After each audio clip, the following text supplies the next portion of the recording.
Continuamos con nuestra agenda del día, la agenda académica, y nos trasladamos a la Hacienda Venecia. El título de la conferencia, Viajero Consciente, Equilibrio y Territorio. Vivir de forma consciente es una experiencia turística y nos permite conocer la cultura, la población y viajar a nuestro interior. Jimmy Pons nos hablará del viajero consciente. Bienvenido desde Hacienda Venecia. Buenas tardes a todos. Buenas tardes a todos. Vamos a dar inicio a las diferentes ponencias. Mi nombre es Jimmy Pons y voy a hablaros hoy del viajero consciente en equilibrio con el territorio. Al final es muy importante tener en cuenta esa dualidad entre los seres humanos y el territorio. Y cuando hablamos de seres humanos, mucho ha cambiado antes de la pandemia. Durante la pandemia o antes de la pandemia vivíamos quizás en un mundo más, cuando hablábamos de estrés, era un estrés muy relacionado con el estrés laboral. Lo que esa pandemia nos trajo, yo le llamo estrés 360, porque primero tuvo un impacto, un estrés económico, pero también empezó a impactarnos en muchos otros ámbitos, como podía ser pues el estrés familiar. Muchas familias tuvieron que convivir mucho tiempo juntos y todo eso creó muchas tensiones. El estrés sanitario, todo el estrés social que hemos vivido, muchas veces impactados por las noticias y por todas las cosas que vemos cada día. Al final son muchos de los estrés que hemos sufrido, sobre todo el estrés espacial, y no hablo de ir al espacio, hablo de que muchos de nosotros hemos tenido que vivir esa pandemia en entornos de casas pequeñas, sin jardín, y todo eso ha provocado un cambio en la sociedad. Por lo tanto, si la sociedad es igual a turismo, probablemente la sociedad antes del COVID y sociedad de hoy ha cambiado bastante. Evidentemente hay mucha gente que volverá a la memoria de pez, quiere olvidarse rápidamente de todo, pero probablemente una parte de la sociedad habrá también cambiado. Una de las cosas que nos ha llevado toda esta evolución del turismo antes de la pandemia ha sido que concentrábamos mucho a las personas en lugares concretos de los destinos. De hecho, actualmente si tú te vas a cualquier casco histórico de cualquier ciudad, da igual cuál sea, lo que estamos viendo es que realmente parece casi toda igual, todas las mismas marcas, todos son los mismos, diríamos, las mismas experiencias. De hecho, lo que no ha cambiado son las fachadas arquitectónicas, porque las normas no permiten hacerlo, menos mal, ¿no? Pero al final, en este caso era una noticia que salía que el 50% de las marcas en el casco histórico de Sevilla eran ya marcas globales que tú te podías encontrar en Sevilla, en Madrid, en Bogotá, en Santiago de Chile, en Zúrich o en Hamburgo. Por lo tanto, es muy importante esa parte que veíais en el título, el territorio, porque el problema que solemos tener en los destinos turísticos es que no hablamos de territorio, hablamos de destinos turísticos, y cuando tenemos que hacer algún tipo de acción en ese territorio, en ese destino turístico, siempre llamamos a los mismos, a los hoteleros, a las agencias de viajes, a los guías, a la restauración, pero al final eso solo se mueve en un ámbito mucho de puramente turístico. Y si vemos que en los cascos históricos se está como homogeneizando la oferta turística, y si además a los únicos que tenemos en cuenta a la hora de crear esas experiencias, esas vivencias turísticas, nos estamos perdiendo algo. Estamos dejando una gran parte de empresas, de la gente del territorio, que ya no forma parte de lo que diríamos el beneficio del turismo. Por lo tanto, creo que somos víctimas de todo lo que es una miopía estratégica. Las estrategias se basan solo en los mismos actores de siempre y en, diríamos, pues las mismas tecnologías, el mismo marketing, todos como que actuamos de la misma manera. Y todo eso, si además le añadimos 30 años que venimos trabajando con el concepto de la calidad, pues claro, lo único que tenemos es que todos somos muy parecidos. Y eso hace que o tienes un elemento realmente diferenciador y único, o eres uno más. Hay destinos que tienen la suerte de tener iconos, de tener puntos turísticos que por sí solos ya atraen viajeros. Pero ¿qué pasa con el resto? ¿Qué pasa quien no tiene un Machu Picchu? ¿Quién pasa que no tiene algún tipo de estos elementos? Por lo tanto, es muy importante empezar a entender que la identidad del territorio, no el destino turístico, me gustaría diferenciar y dejar claro la parte diferenciadora, tiene que estar por encima de lo que es la tecnología, el número de turistas y la innovación tecnológica. Es más importante pensar en la cultura del lugar. Y cuando hablo cultura no hablo de ir al teatro, no hablo de cine, hablo de todo lo que confluye en ese territorio. Porque eso al fin y al cabo es el ADN del territorio. Todos tenemos nuestro ADN, los territorios también. Y en base a ese ADN es desde donde parte cualquier estrategia después. Es como si uno, primero, antes que nada, define qué quiere ser de mayor. Cuando uno va haciéndose, va creciendo, llega un momento que empieza a pensar qué quiere ser de mayor. Y cuando dice, pues yo quiero ser médico, o yo quiero ser lo que sea, pues tú te vas preparando. Pues los destinos tienen que hacer igual.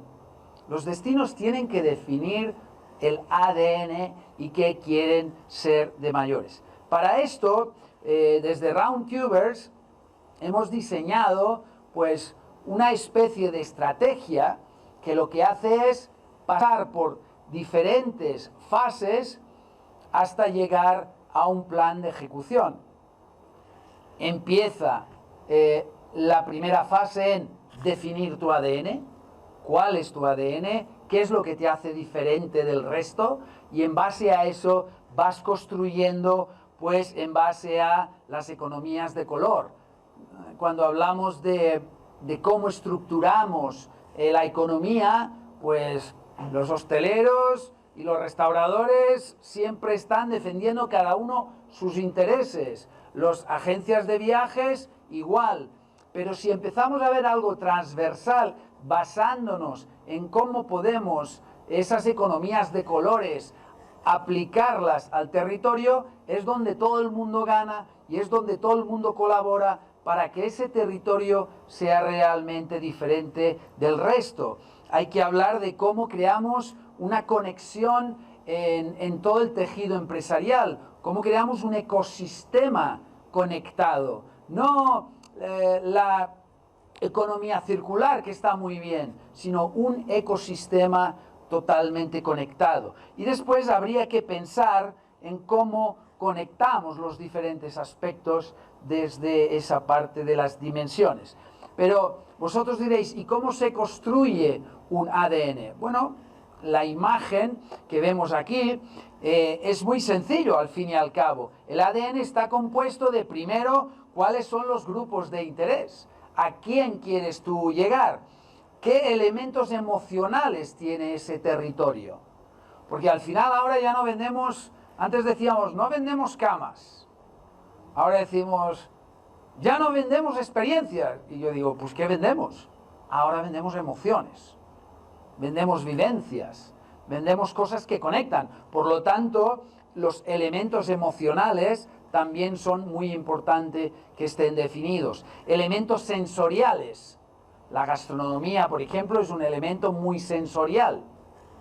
Y también todo lo que es la parte económica y social, porque el ADN tiene que ayudar a desarrollar territorios. Si no, pasa lo que pasa, y es que si una parte del territorio no se ve beneficiada de ese impacto de visitantes, empieza a nacer la turismofobia. Y la gente se cree que la turismofobia la tenemos solo en España, pero hace una semana estuve en Medellín y algunos de mis compañeros visitaron la zona 13 de Medellín y pudieron notar que aquello ya no era ya tan auténtico. Ya era como, no, la gente no puede salir en pijama a la ventana porque alguien le hace una foto. Y eso genera turismofobia. Eso genera que la gente, un momento dado, rechace lo que es el turismo. A veces el turismo se le ha llamado el sector empresarial sin chimeneas, la industria sin chimeneas, pero que no tenga chimeneas no significa que no tenga un impacto. Por lo tanto, tenemos que ser en ese sentido mucho más cuidadosos y trabajar enormemente todo lo que es la parte del territorio. Y después, una vez tenemos identificado todo esto, ¿cómo incorporamos en toda esa estrategia los componentes que van a construir lo que es esa estrategia? Y aquí ya no basta solo con convertirlo en un destino turístico inteligente y que en la calle haya sensores y que cuando el cubo de basura esté lleno avise al camión para que lo vaya a recoger, y todas esas cosas que provienen de las Smart Cities y los DTIs, destinos turísticos inteligentes. Está muy bien la tecnología. Yo empecé en Internet en el 96. No creo que se me pueda decir que no he vivido de primera mano todo el desarrollo tecnológico. Pero es importante entender que la tecnología es importante, pero no lo único. Aquí tenemos que hablar, como veis, de cómo gestionamos ese territorio, por supuesto de la parte inteligente, smart, por supuesto de lo ecológico, lo diferenciamos de lo sostenible, pero también tenemos que incluir nuevos conceptos que si no los incluimos, algo se está perdiendo, que sería la parte de saludable y la parte de consciente. Cuando hablamos de sostenibilidad, cuando hablamos de cambiar o que la sociedad evolucione, hasta que la sociedad no toma conciencia de las cosas, es difícil que actúe. Hasta que no somos conscientes de que somos el único animal que envenena el agua que bebe, el aire que respira, la comida que come y el entorno donde vive, hasta que tú no tomas conciencia de eso, no puedes empezar a cambiar, no puedes empezar a aportar tu granito de arena para crear un entorno y un mundo mejor. Por lo tanto, y el título era Territorio Consciente. Conciencia, tomemos ya conciencia de todo eso. Una vez tenemos un poquito esa estrategia que diríamos nos sirve para marcar las pautas, empezamos a necesitar producto. Y el producto, al fin y al cabo, aunque es una palabra que no me gusta mucho porque es como, se ve como muy de marketing, pero en realidad nosotros vendemos productos. Lo que pasa es que son productos más asociados a ese bienestar o a ese concepto que llevamos años desarrollando, que es el Mindful Travel, y que yo desde aquí quiero aprovechar, agradecer a Alejandra y a toda la organización, a Jorge, de haber incluido esta temática. Creo que es el primer congreso internacional que tiene esta temática, por lo tanto, eso significa mucho para nosotros, para Mindful Travel Destinations, ¿no? Entonces, cuando hablamos de crear producto, ¿quién crea el producto? Hasta ahora, quien creaba el producto eran los operadores turísticos, era quien, de alguna manera, era el pegamento para coger un restaurante, una visita, un museo, y creaba el producto y además servía como canal de comercialización. Pero ahora cada vez más el producto se tiene que co-crear. Se tiene que co-crear no solo con las personas, las empresas que están en el territorio, sino muchas veces también con los clientes. Porque no estaría mal, ¿no?, preguntar a los clientes. De hecho, comentábamos el otro día de crear hasta un club de probadores de producto.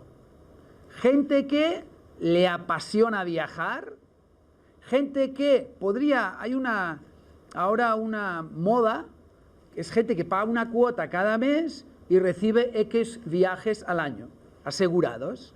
Pues imaginaros que buscamos 300 personas que estén dispuestas a pagar una cuota cada mes para probar viajes, sabiendo que esos viajes no están 100%, diríamos, pulidos, son un poquito más baratos, pero qué bueno poder testear antes de sacarlo al mercado ese producto. Eso es algo que los emprendedores hacen cada día, mínimo producto viable. Saco algo, lo saco al mercado, lo testeo, mejoro todo esto y de alguna manera saco después definitivamente ese producto. Por lo tanto, es una manera muy directa y llana de testear este tipo de viajes. Y un poco sería esto el proceso que tenemos que usar para crear esos productos. Detecto una tendencia, investigo, pregunto, me informo, creo un mínimo producto viable, lo testeo con ese club de testers y a partir de ahí mejoro el producto, mejoro la comunicación, mejoro la ficha de producto, lo integro en la web y después lanzo una campaña de marketing.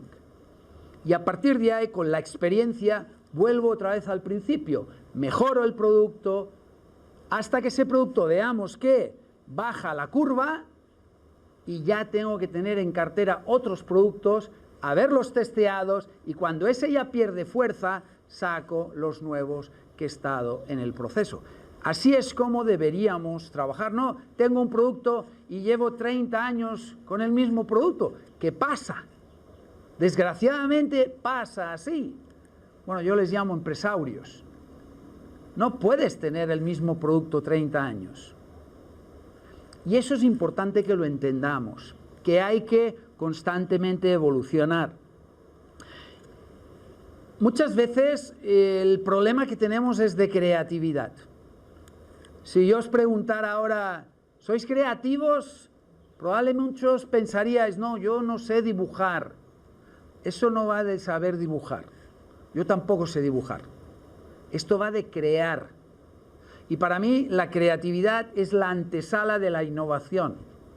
Y como hemos estado tantos años haciendo lo que dice el manual, ahora es normal que nos cueste innovar o nos cueste crear, porque esto al final hay que entrenarlo. Como veis aquí en la imagen, el cerebro hay que llevarlo al gimnasio, no a levantar pesas, sino a ejercitar lo que es la creatividad. Y una de las técnicas que a mí más me gustan, que además se hacen en 5 minutos y la curva de aprendizaje es 0, se llama speed thinking. Y es muy sencillo. Al final es aplicar de una manera rápida, pensar ideas rápido y tienes 2 minutos para generar 9 ideas. Entonces en 2 minutos tú tienes que generar 9 ideas. Eso lo que hace decirle a la mente, no pienses si es buena, si es mala, si es barata, si es cara. Solo quiero 9 ideas. Entonces tu mente está a parir ideas, a escupirlas, no evaluándolas. ¿Qué es lo que hacemos? Ay, tengo una idea. Ay, pero no la voy a decir porque se van a reír de mí. O, uy, esto sale muy caro. O, uy, no, eso, qué pereza. Entonces esta técnica, que se puede hacer en grupo, se puede hacer uno solo, se puede hacer de multitud de maneras. Es muy sencilla. Después os explicaré un caso práctico para lo que veáis. Entonces, ¿cómo crearíamos un producto relacionado con lo que hemos venido aquí como presidente o cofundador de Mindful Travel Destinations? Vamos a hacer un ejemplo de cuál sería todo el proceso en base a lo que hemos dicho antes. Lo primero que vemos son estos 4 pasos del speed thinking. Al final, ¿cuál es el primero? Actuar, hacer. Porque todos tenemos muchas ideas. A mí con una botellita de vino se me ocurren un montón. Pero una idea que no se lleva a cabo no sirve para nada. Oh, es que yo tengo una gran idea, pero ni la comparto ni la llevo a cabo. Entonces no sirve para nada. Por lo tanto, primer paso, actuar, hacer algo. Sería buscar todas esas ideas. Segundo paso, empezar a diseñarla. Tercer paso, construirlo, pasar de la idea al mínimo producto viable. Y por último, evaluarla. Imaginemos que en el siglo pasado, algunos todavía no saben que 21 años después hemos cambiado de siglo. Algunos gestionan las empresas, te diría casi como el siglo XIX, algunos todavía con tics del siglo XIX, pero está claro que cuando hablamos de wellness, cuando hablamos de cómo nos cuidamos las personas, el siglo pasado, por unos cánones de belleza muy marcados, por una exigencia del guión de la vida, de tener que estar guapo, delgado, sin arrugas, moreno, con pelo, no sé, fuerte, ¿no? La sociedad, ¿qué hacía? ¿Qué hacía? Wellness, fitness, dieta. ¿Tienes el estómago? Pues, ¿hay niños? No, no. Tienes el estómago jodido, pero oye, desde fuera se te ve muy bien. Estás haciendo una dieta que te está pudriendo por dentro, pero desde fuera se te ve muy bien. Hemos visto mucha estética, me injerto pelo, me meto botox, me pongo no sé qué aquí, bueno, y todo esto. Esto era cánones de belleza del siglo pasado, el siglo XX. Y todavía hay mucha gente que busca esto. Pero está claro que poco a poco se está entrando una nueva manera de vivir el turismo. Y ya no vivir experiencias, sino yo le llamaría disfrutar del tiempo de ocio. Porque ya no se trata de viajar, se trata de disfrutar de nuestro tiempo de ocio. Que puede ser un día, una tarde, una semana o darme la vuelta al mundo. No se trata del típico paquete de vacaciones, una semana, San Andrés, está bien, pero empezamos a ver otro tipo de experiencias de viajes y eso está totalmente vinculado a qué hacemos con nuestro ocio. Por lo tanto, empezamos a ver ya mezclas que combinan el turismo de aguas termales con el cicloturismo en Galicia, la gastronomía, el vino con también las aguas termales. Yo le llamo el club de los amantes de la buena vida porque suena muy bien, o el mismo Camino de Santiago, que ya no es el típico camino que uno coge con la mochila, el bocadillo de chorizo, durmiendo en albergues, oliendo a diferentes olorcillos por la noche, de los pies desde al lado. Hay gente que le encanta esto, pero a la vez hay gente que disfruta el Camino de Santiago de otra manera, convirtiendo la experiencia no ya solo en un tema religioso, que sí, para mucha gente es súper importante, sino en un tema más de, diría yo, espiritual, de una búsqueda contigo mismo, de estar una semana caminando por la naturaleza, conectando contigo mismo, reflexionando, porque hoy tenemos muy poco tiempo, destinamos muy poco tiempo a la reflexión. Antes, pues tú ibas al supermercado y parabas la cola, ¿no? Bueno, pues si tenías a alguien delante, a veces te comunicabas con él, establecías una conversación, o simplemente esperabas y eso te daba tiempo a pensar y reflexionar sobre algo que te había pasado. Ahora cuando llegamos, lo primero que sacamos es el celular, a ver qué han publicado, a ver qué han hecho. Entonces, no hay tiempos ya de reflexión. Y el tiempo de reflexión es muy importante. Por lo tanto, este tipo de experiencias que te permiten esa búsqueda interior, cada vez tienen más importancia y tienen más fuerza. Y solo hay que ver cómo está evolucionando las estadísticas. Al principio la gente buscaba principalmente todo lo que es la naturaleza, pero ahora empieza a conectarse el mundo de la naturaleza con el mundo del bienestar. Y pasear en la naturaleza ya no es voy a ver aves, voy a ver plantas o voy a hacer 30 kilómetros porque, yo qué sé, quiero hacer una maratón, sino que los baños de bosque o los baños de silencio son nuevas actividades que lo que te permiten es conectarte con la naturaleza. No a interrumpir a los pajaritos mientras están copulando o están comiendo, sino a disfrutar de la naturaleza. Siempre digo que en el bosque hay poca cobertura y wifi, pero te asegura una mejor conexión contigo mismo interior. Y yo no conozco a nadie que vaya a la naturaleza y vuelva peor de lo que fue. Por lo tanto, una recomendación, ir más a la naturaleza. De hecho, el gobierno de Colombia hace 8 o 9 años tenía una campaña buenísima que era vitamina N. Cuando yo lo vi, digo, vitamina N no existe.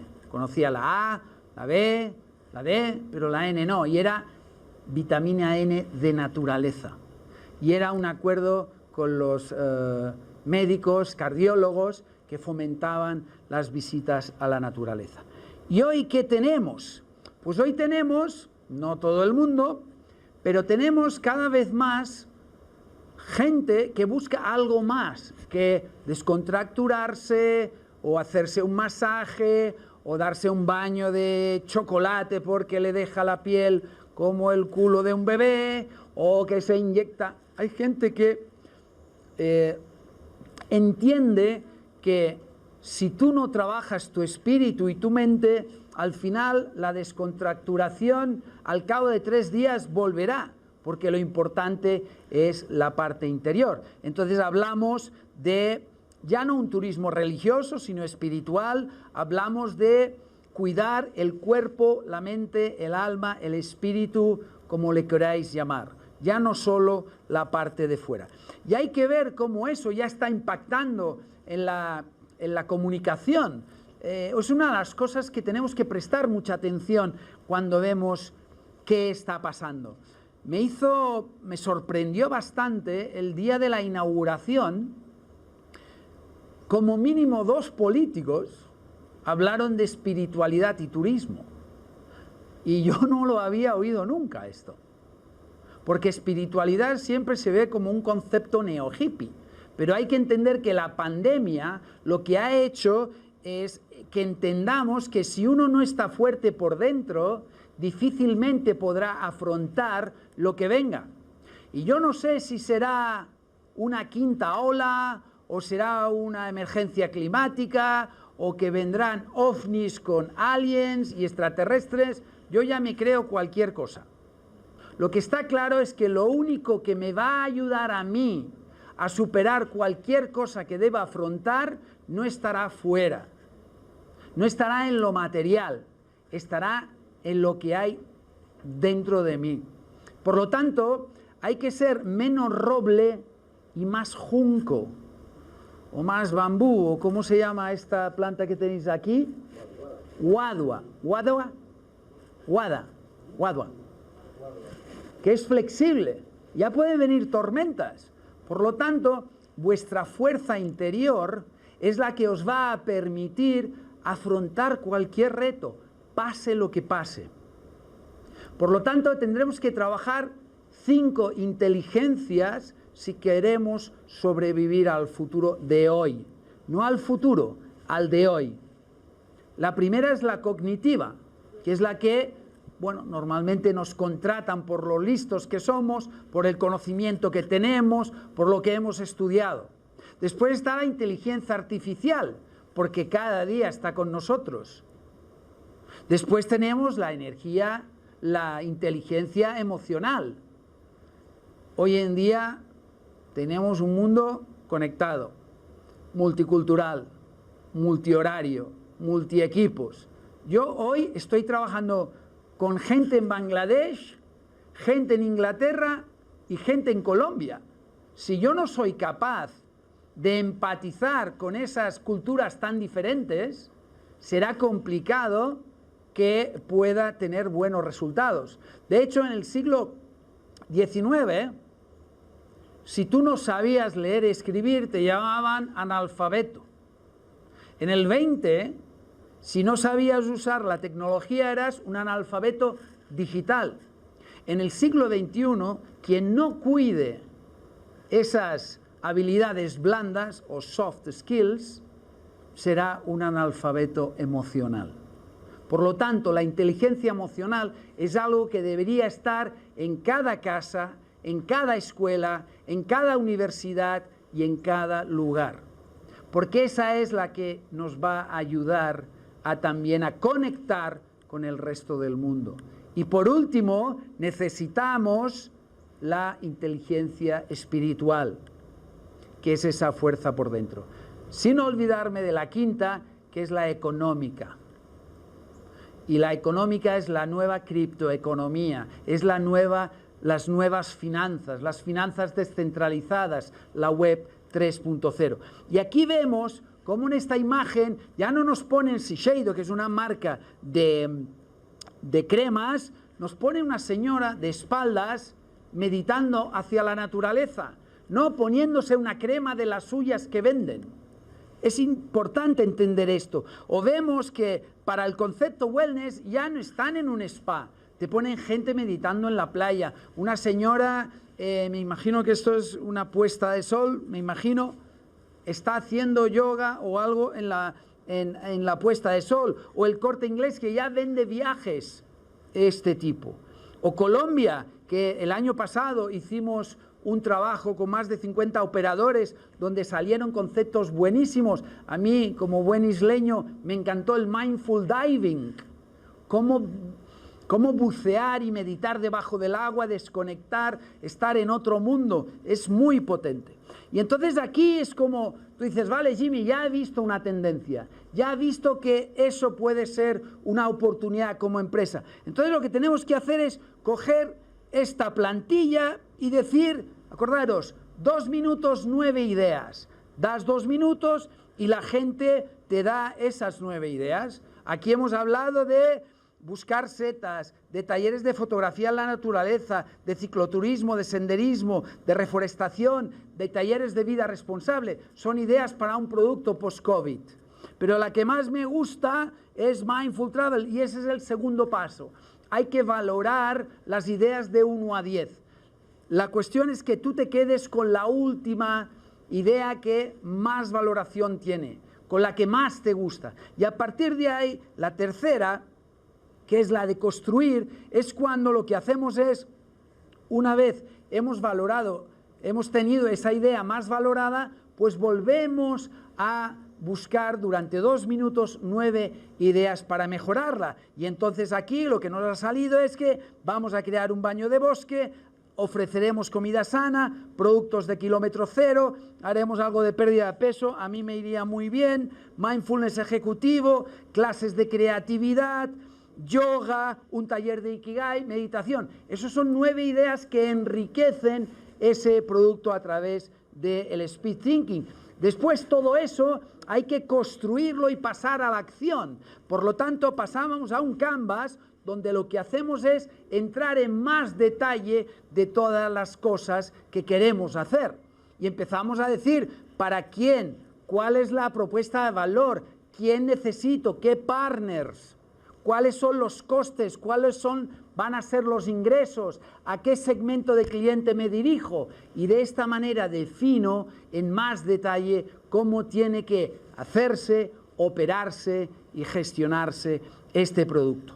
Y ya para ir acabando, una de las cosas más importantes a la hora de desarrollar ese producto, acordaros, hemos empezado en el ADN del territorio, a partir de ahí hemos construido un mínimo producto viable y ahora tenemos que reforzar ese mensaje y todo lo que es darle esa parte emocional Pero ¿cómo haces eso? Pues se hace a través de una serie de atributos, como los atributos físicos, sensoriales, emocionales, vivenciales y conectados con los ODS. Entonces, cuando hablamos de atributos físicos, pues son parajes, plazas, museos, inteligencia del paisaje urbano, el rural. ¿Cuáles son esos atributos físicos que podemos percibir cuando visitamos un territorio? Después tenemos los sensoriales, sentidos, los sensoriales, gastronomía, las fiestas, el paisaje, los sonidos, todas esas cosas que hacen, que te ponen hasta vibrar, hacen que vibres, ¿no? Después los emocionales. Si vendemos emociones, tendremos que trabajar. Pero los emocionales son cosas que muchas veces no se perciben. La tranquilidad, cómo te acogen, cómo te sonríen, muchas veces son intangibles, ¿no? Cómo descubrimos ese territorio. Y los vivenciales. Los vivenciales, cada vez más yo veo una tendencia que la gente quiere durante su viaje aprender algo. Hay una frase que me gusta, bueno, son dos frases y es un cambio. Antes la gente decía, travel with the locals. No me lleves al sitio turístico, llévame donde comen los locales, llévame a probar la gastronomía que comen los locales. Pero ahora hay un cambio en ese sentido y es travel with the locals. Por eso están haciendo conceptos como el social dining, donde tú puedes comprar una experiencia, ir a comer con una familia en su casa, donde hay, por ejemplo, personas que organizan cenas, pero además temáticas con un personaje que habla de un tema, en casas particulares. Y yo siempre me pregunto, ¿eso no lo pueden hacer los restaurantes? Tienen lo mismo, pero ellos siguen igual, una mesa, 4 sillas, un mesero, te tomo nota. No estamos aportando valor en ese sentido. Y por último, ¿cómo aplicamos esto a los ODS? Al final lo que tenemos que ver es cómo es nuestra operativa, cómo es nuestro marketing, cómo posicionamos todo esto en el mundo de Internet. Y uno de los factores más importantes también es conectarlos con los 17, en este caso, Objetivos de Desarrollo Sostenible. Si hablamos de Mindful Travel, que era esa experiencia que hemos hablado, pues evidentemente el que vemos enseguida es el número 3, el de salud y bienestar, sobre todo si lo aplicamos no solo a los clientes, sino también a los trabajadores que de alguna manera trabajan en la empresa. Después hablaríamos del número 12, de consumo responsable, y por supuesto el 11 de comunidades sostenibles. Y una de las cosas más importantes que la gente muchas veces se olvida es cómo posicionamos esto y cómo comunicamos esto. Porque muchos tienen un gran producto, pero les falla la comunicación. Pero aquí hay que enamorar a dos, no solo al cliente, sino también a los buscadores. Dígase Dios Google. Si tú no creas una ficha de producto detallada, con el máximo de información, con fotografías, con vídeos, con testimonios, definiendo las palabras clave por las cuales tú te quieres posicionar, al final tú vas a tener la finca más preciosa del mundo, pero nadie se va a enterar. Por lo tanto, hay que pensar en eso también, porque tener el mejor producto del mundo no significa tener éxito. Por lo tanto, el contenido que generamos, las fotos que generamos, cómo las posicionamos. Mucha gente veo que sube una foto IMG 423. Google es listo, pero no tanto. Por lo tanto, hay que prestar mucha atención a todos estos aspectos. Y ya para terminar, me gustaría cerrar esta charla con una frase que a lo mejor ya me la habéis escuchado más de una vez, que es de Maya Angelou, que dice así: nadie se acuerda de lo que dijiste. Bueno, yo espero que algo os acordéis. Nadie se acuerda de lo que dijiste. algunos se acuerdan de lo que hiciste, pero nadie se olvidará de lo que les hicisteis sentir. Muchas gracias.